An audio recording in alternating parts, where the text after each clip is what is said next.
So आज चाहिँ हामी अफिसर एग्रिकल्चर अफिसरमा सोध्न सक्ने सेकेन्ड पेपरमा सोध्न सक्ने एउटा मोस्ट इम्पोर्टेन्ट क्वेसनको बारेमा चाहिँ डिस्कस गर्दैछौँ।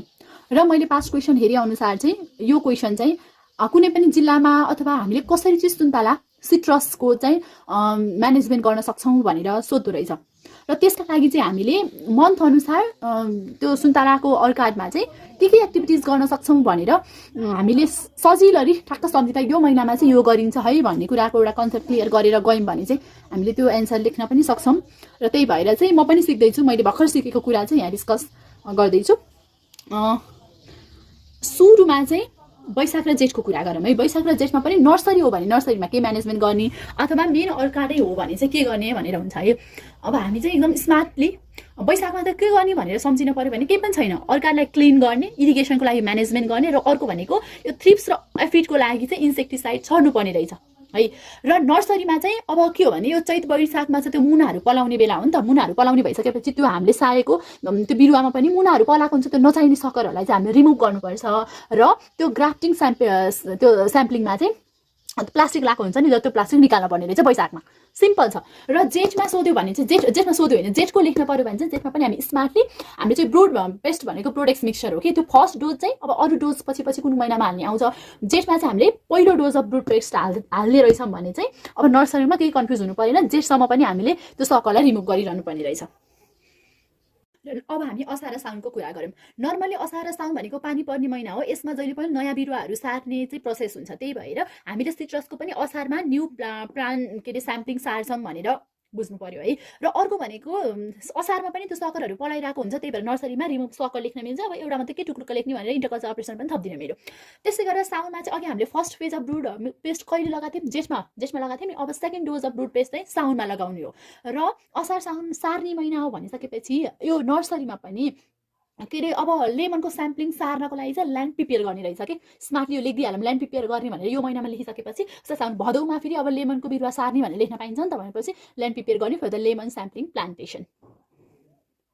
र अब चाहिँ हामी भदौको कुरा गऱ्यौँ। भदौको चाहिँ नर्सरीमा हामी अघि भनिसक्यौँ, अघि हामीले ल्यान्ड प्रिपेयर गरिरहेका थियौँ। अब चाहिँ नर्सरीमा लेमनको स्याम्पलिङ गरेर सारिदिन्छौँ।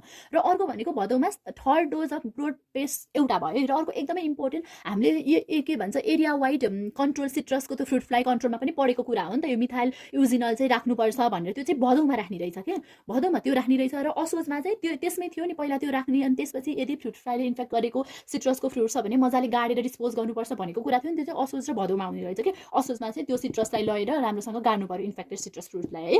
र अर्को भनेको अब हामीले लेमन त सार्यो, लेमन मात्रै सारेर त भएन। यो ट्राइफोलेट ओरेन्ज भनेको त रेसिस्टेन्ट भेराइटी, अब धेरै इम्पोर्टेन्ट छ नि त यसको त। भनेपछि अब यसको चाहिँ सिड कलेक्ट गर्न थाल्नुपर्ने रहेछ। र भनेपछि अब हामीले यहाँ ठ्याक्क बुझिहाल्न पाउँछौँ क्या अहिले सिड कलेक्ट गरेका छौँ नि भनेपछि असोजमा सिड कलेक्ट गरिसकेपछि अब हामीले कार्तिकमा चाहिँ सिडलिङ रोप्ने भनेर के अरे सिडिङहरू छर्ने भनेर लेख्न पाइयो। र अब हामी कार्तिक हेर्दैछौँ। कार्तिकमा त अघि हामीले भनिसक्यौँ, अघि हामीले सिड खोजेर ल्यायौँ। अब नर्सरीमा त त्यही ट्राइफोलेट ओरेन्जको सिड छरिदिने हो। र कार्तिकमा यो अचारमा हेर्ने हो भने त खासमा आनन्दले घाम तापेर बस्ने हो। तर घाम तापेर बस्ने भनेर लेख्न त मिलेन, किनभने मङ्सिरमा सुन्तला पाक्छ, अगाडिपट्टि त खासै केही गर्ने कुरा हुन। त्यही भएर नर्मली उसलाई मोनिटरिङ गर्ने, सेनिटेसन सफा गर्ने, मोनिटरिङ गर्ने मैले लेखिदिनु पऱ्यो। र मङ्सिरमा चट्ट घाममा बसेर हामीले के अरे स्विट ओरेन्जलाई हार्भेस्ट गरेर खान्छौँ होइन। र अब के भइसक्यो भन्दाखेरि चाहिँ तलपट्टिको लागि चाहिँ के अरे ट्राइफोलेट ओरेन्जलाई सिडिङ त गऱ्यौँ, तर अब हामीलाई त सायोन पनि चाहियो नि त। त्यही भएर अब mother plant collection of the साइनको चाहिँ कलेक्सन गर्न थाल्न पर्यो।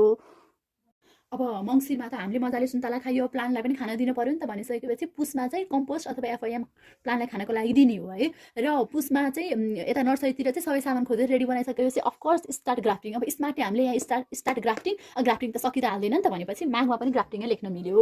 र माघमा अर्को हामीले यता अचारमा चाहिँ के लेख्न मिल्यो भने सुरुमा चाहिँ हामीले मङ्सिरमा एफआइएम हाल्यौँ, त्यसपछि अब यसलाई पनि खानै दिएको त हो नि, पेस्टिसाइड एप्लिकेसन गरिन्छ माघमा। ल अब फागुन र चैत हेर्छौँ है। फागुन र चैत इजी छ, अघि हामीले ग्राफ्टिङ गऱ्यौँ, अब त्यसलाई सार्न पऱ्यो नि त। अब स्मार्टली फागुनमा चाहिँ त्यो सार्नको लागि फिल्ड प्रिपेरेसन गरिन्छ फर द ग्राफ्टेड प्लान्ट लेख्ने। त्यस भइसक्यो चैतमा चाहिँ ग्राफ्टेड प्लान्टलाई हामीले ट्रान्सप्लान्ट गर्छौँ भनेर लेख्न मिल्यो।